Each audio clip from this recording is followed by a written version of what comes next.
everyone, good morning. Ito na naman Tita Nora. Meron akong ituturo sa inyo isang model ng kulots, no? Isang model, paano gagawin itong model na ito. So dito ang gagawin natin ay sukat muna tayo, ha. Sukat muna tayo ng 3 inches dito. 3 inches and then mark it downward.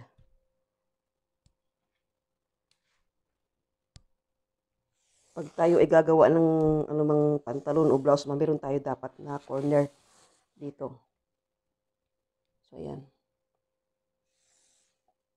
So, ang kanyang waistline ay, nung ating gagawin ay 26. Ang kanyang hips ay 36. Ang hip line ay 7 from waistline and then crotch ay 10. Ang length ay 30. So, ang gagawin muna natin, kunin muna natin yung kanyang 7. Kanyang crotch, kanyang hip line 7, 10, and then 30 yung kanyang length. So, hindi nyo na makikita yung ano dun, length niya. So, ayan. Natin guhitan siya.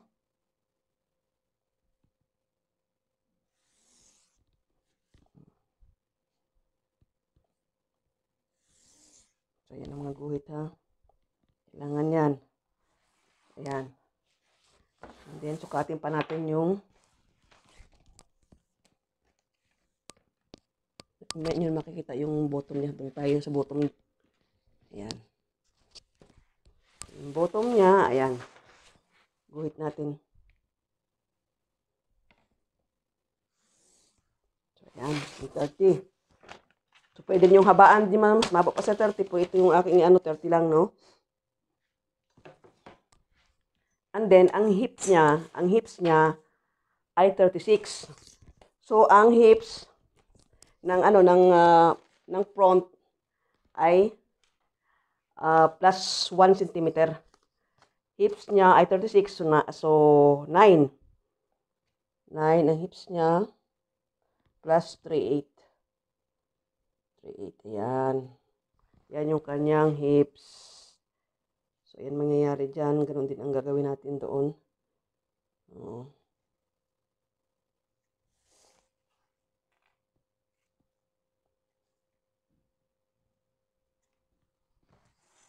Marami iba't ibang uri ng kulots, no? So, yung una kong turo sa'yo, basic yun, ha? Kung paano yung gusto nyo hapit na parang sa pantalon na palda. Ito naman ay ito yung semi-balon nito. Itong ating gagawin na. So, hanggang dun sa baba, natin siyang guguhitan. Ayan.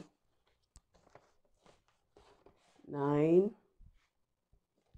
Kasi yun, 1/4 ng hips. And then 3/8. So, ayan ang magiging kwan. Diretso natin itong guhit na ito.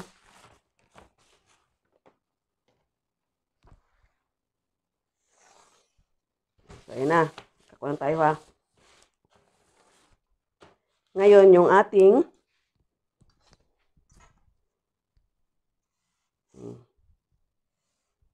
ayan.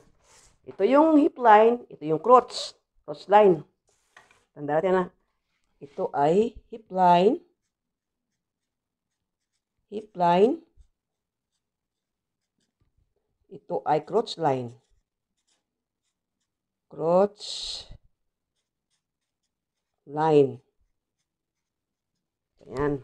Ito naman ang waistline, no? Alam niyo, waistline, no? Ngayon, kapag ganitong semi-balon, ang gagawin natin ay magdadagdag tayo ng ang kanyang pinaka dito sa baba. Pagka ganitong semi-balon, bababa tayo ng 4 inches. So, ayan, 4 inches. Ayan, ang 4 inches. So, ayan. And then, yung kanyang 4 and 3/8 or 11 cm. Ito yung halyok ng kanyang, simula din sa crotch line, magbababa tayo ng 4 inches para sa kanyang crotch line. Dahil ito ay semi-balon. So, isa naman itong klase ng paggawa ng Yun na. So, atin na siyang guhitan ha. Ayan. Ayan yung kanyang pundiyo. Yung pundiyo niya. And then, yung pundiyo mo itong unahin ha, pundiyo yan ano. So, ito ay 11. Pagdating dito sa baba, sa bottom niya, ay sukat tayo ng 11. Magdagdag tayo ng 2 cm or 3/4. Ayan o. Ayan siya. Ayan, 3/4. Plus 3/4 or 2 cm and then guhit. Ayun. So, ayan ang nangyari sa kanya, no? And then, kapag tayo gagawa ng medyo ano natin dyan, kasi lumaki ng konti siya doon. So, ang ating gagawin, medyo itaas natin doon, no? Ayan, itong eskwala, kailangan itong eskwala, oh. Eskwala. Ayan. Lumangat ng konti doon. Ayun. So, tapos na tayo dyan sa fruits, ha? Ito ay 11 cm. Ito naman ay 10 cm or 4. Or 4 inches. So, ayan, ha? Susunod natin gawin ay ang waistline. Ang waistline niya ay 26. So, 13, 6.5. 6.5 yung kanyang 6.5. 6.5. So, ayan na, 6.5. Plus 3/8 or 1 cm. Ayan, yan yung kanyang waistline. And then dito, bababa tayo ng 3/8 or 1 cm. Tandaan ang idadagdag dito ay 1 cm. Divided up, waistline divided by 4 plus 1 cm or 3/8. So, guhitan na natin. Ayan. Ayan na siya, naguhitan na, no? Ayan ang kanyang waistline. So, ito may bulsa ito. Ito ay isang model ng kulot. So, ang gagawin natin ngayon dyan, dito, simula dito, sukat tayo ng 3 1/4. No, 3 1/4.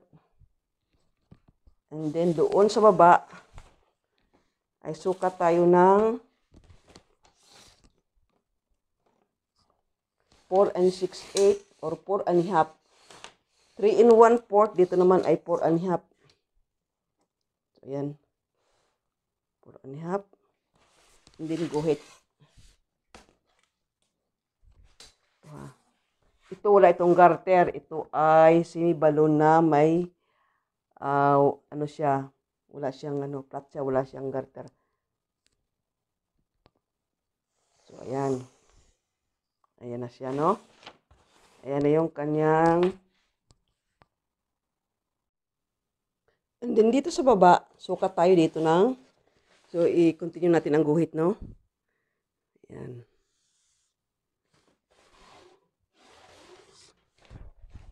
Then, ito ay 13. 13 yan, no? 13. Ito naman ay 12. And then, ito naman dito ay 8 inches. Itong inano ko sa inyo, ito ay pwede yung, ito, halimbawa, mayroon kayong ganyang pattern, i-cut nyo lang para, pero itong tinutulok ko sa inyo, ito na yun. Ito na yung kanyang pinaka-model. So, ang susunod natin ay atin siyang guhitan. Diba?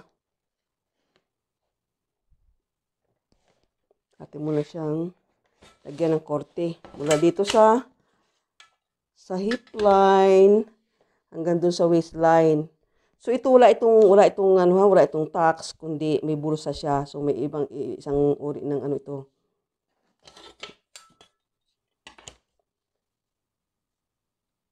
Medyo halok siya masyado. So, ang gagawin natin ganito. Ayan. Ayan. Yan yung shape niya, ha? And then, ituloy na natin doon, no? Doon sa ibaba. Ayan, no? Yan. Yan yung korte niya. So, nakita niyo yung korte niya. Ayan, ha? May korte na siya. So, lalagyan naman natin ito. Eskwalahan naman natin siya para ayan, o. Kita niyo yung eskwala, kailang eskwala. Para lalabas siya na may korte. Ayan, o. Ayan siya kay baba niya, o. Ayan, o. Tumaas doon konti. Tumaas din dito sa tabi. Ayan na siya. Ngayon, ang susunod natin gagawin, ito, ang model nito ay ikakat mo yung kanyang, ano? So, kuha ka ng 3.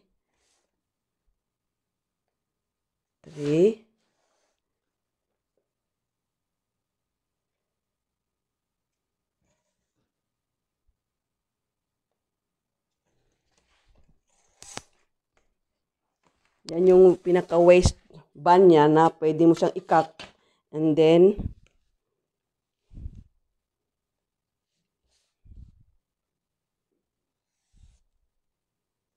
yan. Yan ang kanyang, yan ang korte niya. So, ito yung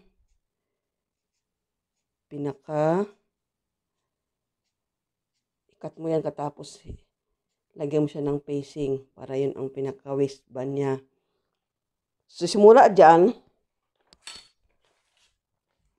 sukat kang pababa ng 5 cm or 2 inches. Ayan. And then, mula dito, sukat ka ng 3 1/8 or 8 cm. Ayan. So, igaganyan natin. Ayan, para makita nyo yan. 8. And then, igaganyan na natin. No? Bakit siya may cut doon? Yan, cut yan eh. Cut ito. Kasi dito natin i-insert yung bulsa. So, ganyan ang gagawin natin siyang. Yan. Para may dekorasyon yung kanyang bulsa. So, ayan. Ayun, yung bulsa niya. Diyan mo i-insert sa cut na yan. So, ang ganda nito pag nangyari. Simula doon sa taas doon, ang pababa mo ay 2 inches. Dito naman ay, ilan ito? 3 1/4 ito ha. 3 1/4 ang baba hanggang dito. So, ito naman ay 3 or 1 1/4. 1 1/4 inches, 1 1/4 inches. Yan ang lapad niyan. So, ayan na siya, no? So, ayan na yung, ito naman ay 8 or 20 cm. 20 cm naman ito. So, ayan yung kanyang, yun ang kanyang front. So, yun yung waistline. So, ang waistline niya divided by 4 plus 1 cm or plus 3/8. Waist over 4 plus 3/8. Yan yung waist niya. So, ayan na yung kanyang. So, gagawin natin siyang gupitin para makita nyo ha. So, doon, sa clothes niya, 4 3/8 ito. 4 3/8. 4 3/8 inches. So, ayan naman. Mula doon sa clothes line, itong clothes line, no? Ang clothes line niya ay 10. Bababa ka ng 4 inches dito. Doon ka kukuha ng clothes niya. Ang clothes niya ay 4 and 3/8 or 11 cm. Back and front, pareho ang ano niya. So, atin na siyang gupitin.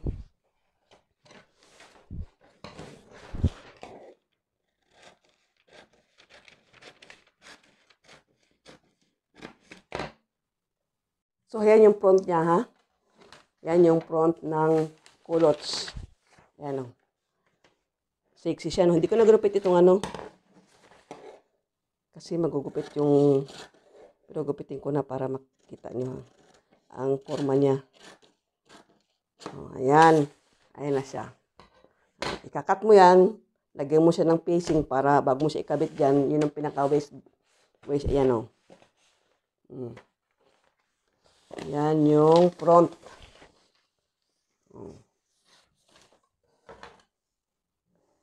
Sexy niya, no? Pero pagdating doon sa baba, maluang siya.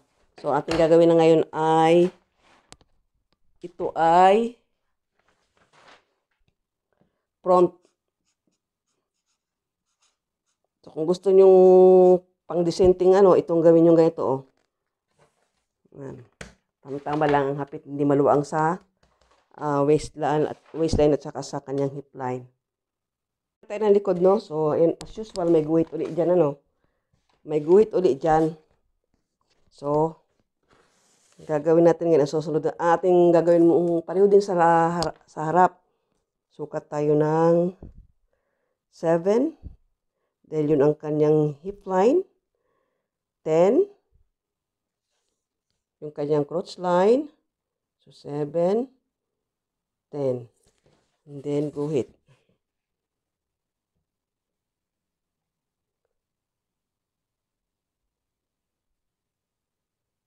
Hirap itong walang cameraman. Pero okay lang. Malagay ba naintindihan nyo yung paliwanag ko? No? Kasi kahit magpicture na maganda dyan, purma ng magandang palda, purma ng magandang pantalon, magandang ano, pag hindi naman i-explain, hindi rin natin maintindihan, di ba? So, yan. Ako sinisikap ko makapag-drawing, makapag-ano sa inyo. So, ayan na, no? Ang hips niya ay 36, so 9 ang 1/4. Kasi divide natin sa 1/4. So, 9 plus 3, 8.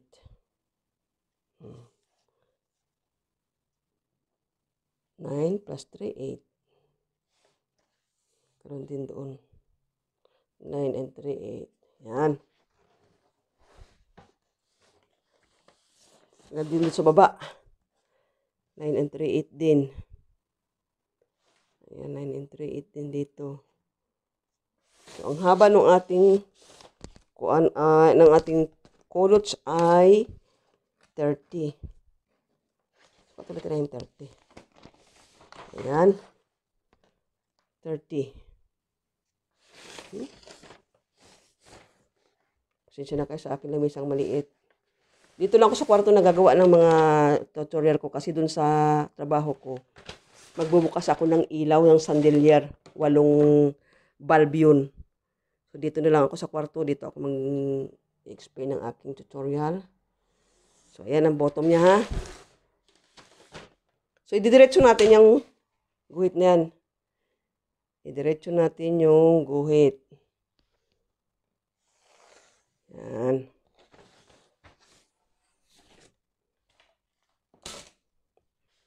So, ito yung hip line. Ito ang crotch line, no? Ito ang waistline. So, dito, pareho din ang ilalagay natin na crotch. No, ang halyok ng crotch, no? Pareho lang. So, 11. So, 11 siya dyan. And then, dito, bababa tayo ng 4 inches. So, dito yung totoong crotch line. No? Dito yung totoong crotch line. Basta tandaan, bababa ng 4 inches mula sa crotch line. Doon ang tunay na crotch line, ha? Kapag siya ay culottes. And then, so ito ay 11. As usual, 11 pareho sa ano. Dito naman 11, magdadagdag tayo ng 2 cm. So 11 plus 2 cm. Ayan. So atin na siyang guhitan mula sa crotch line. Ayan. So may korte na siya, di ba? Ngayon dito tayo sa waistline. So atin muna siyang lalagyan ng dito magbabawas tayo ng 1 cm. Saan ba isang ruler ko? 1 cm. Ayan. Or 3/8. Dito 3/8. And then, bababa tayo ng 2 cm. No? Back yan ha, back yan. Bababa tayo ng 2 cm.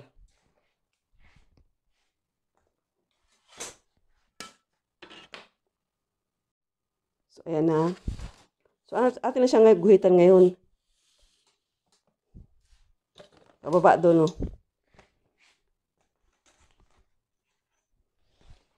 Bababa doon sa crotch line. Ayan, no? Ayan. Yan yung 1 cm, ha? 1 cm dyan. Dito naman, 2 cm ang ibababa mo. So, ngayon, ang waistline niya ay 6.5. So, pag ganyan ang pagkuha, 6.5 mula dun sa, dito binaba na ng 2, no? 2. Ito na yung baba. 6.5 plus 3/8. So, gaya, no? 6.5 plus 3/8 or 1 cm.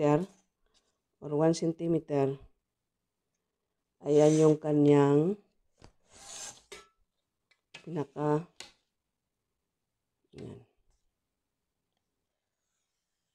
Yan ang korte niya. Ganda ng korte, no? So, itong pababa ay 2 cm. Ito naman ay 1 cm. So, ngayon atin na siyang kortihan dito.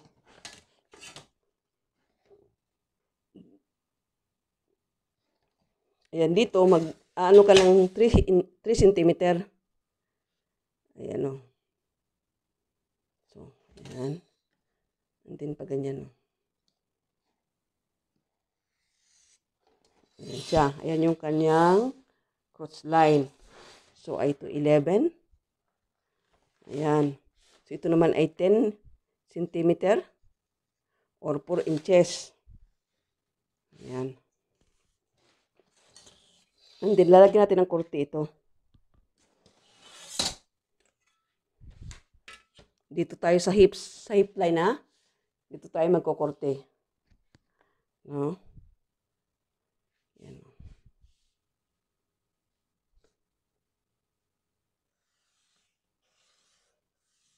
Ayan. Ayan siya, no?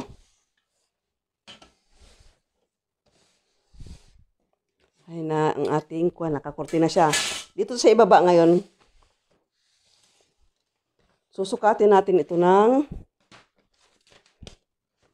32 cm. Ayan, 32 cm. Or 12 3/4. Ayan. So, ito, didiretso natin itong na ito, ha? So, ayan ang 12 3/4. Sa ibaba, ha? 12 3/4 mula doon sa guhit na mula doon sa hip yan, no? Yung kudrado na yan, itong hips na ito, dito tayo lang babase ng ating diretso natin yan. And then, sumukat tayo ng 12 3/4 dito sa palabas. And then, guhitan na natin pa ganito, oh.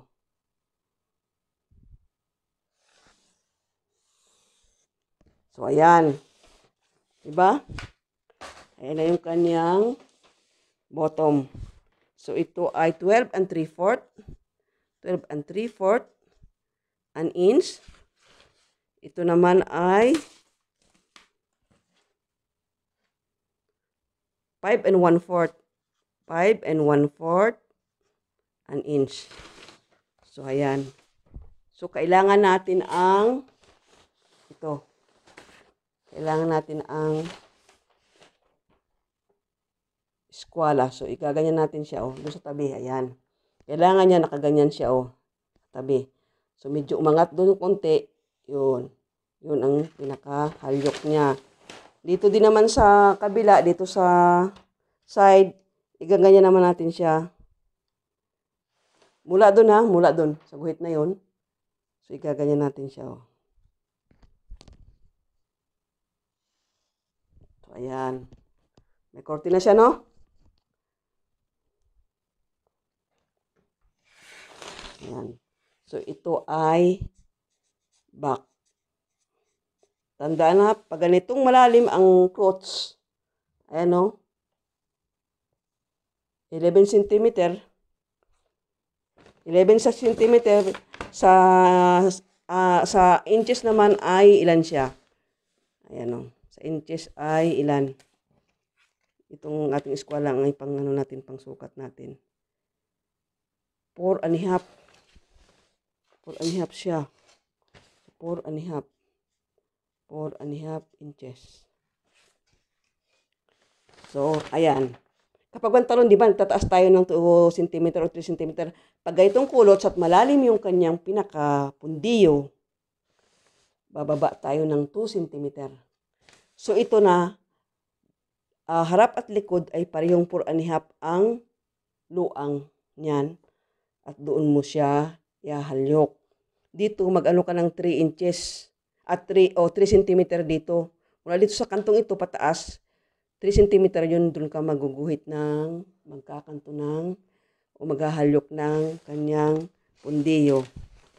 So, ayan na. Yari na yung ating back. So, ayan. Ganyan ang paggagawa ng wala siyang plates. Wala din siyang attacks. Pero ganyan ang kanyang, ang gagawin dito, susukat ka ulit ng 3 cm. 3 cm dyan. 3 cm. Ikakat mo yan. So, yan yung kanyang pinaka waistband. Ikakat mo siya dyan. No? Ikat mo siya. And then, gawin mo siyang dalawa. Dublin mo siya. Parang yun ang pinaka-pacing niya. Ito yung waistband niya. So, ayan. So, gupitin na natin para makita nyo yung ayan na. So, ang tandaan na, pag back, pag ganitong malaki ang pundiyo niya, pag back, magbababa ng 2 cm or 3/4 or ilan ba yan? 2 cm ay 3/4 nga. And then, papasok ka ng 3/8. Doon, magmumula, doon ka magka-count ng waistline plus 1 cm or 3/8. Ayan. So, ayan, ating lalagyan ng mark. Ito ay 3 cm ang luang ng ating pinaka-kakat mo yan para maganda yung kanyang waistband. So, ayan. So, tapos na tayo. Kung gusto niyo gumawa ng ganitong kulots na maganda ang fitting sa hips kasi ano na siya, yung tamang-tama lang siya, wala siyang allowance na marami sa hips, ang korte, pero ang baba niya ay kulots. So, di ba? Skirt siyang tignan na semi-balon.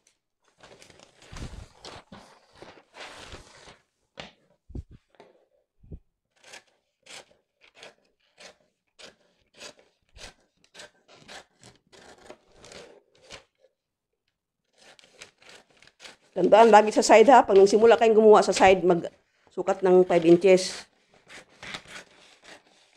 Para paggawa nyo ng inyong pattern, hindi magkakapos.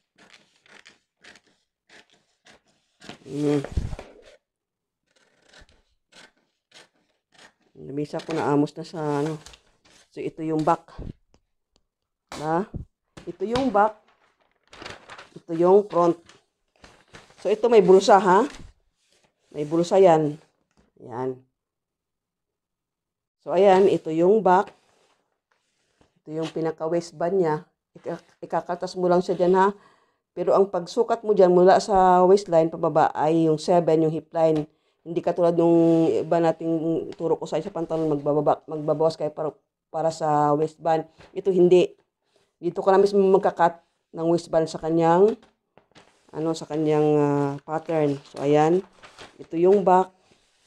So, ayan. Magbababa ka ng 2 cm, papasok ng 1 cm. Ito naman, ito ang crotch line niya, 10. Bababa ka ng 4 inches. Doon yung pinaka-crotch ng culottes. Hindi ka papalo dito sa crotch na ito sa pantalon nito eh. I-culottes ito. So, bababa ka ng 4 inches. Yan yung culottes. Ito naman yung front. Ang front, ayan o. May bulsa siya. So, ikakat mo ito dito.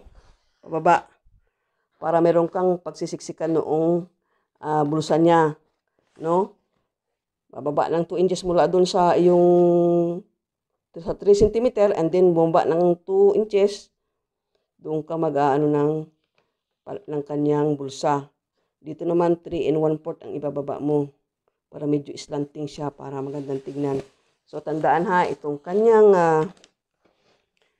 crotch line ay magbababa ka ng 4 para doon mo ilagay yung crotch ng culottes. So, 4 3/8 ang lapad. Ha? Pagka ganyan, 4 3/8 ang lapad ha. Pagka ganyan, ito ay hapit. Yung hips niya hapit. Dito sa crotch line niya, bumaba ng konti oh. Tingnan mo, nag 1 cm siya dyan. Paluang na dun sa baba. So, yan ang kanyang isang model ng culottes. So, ayan.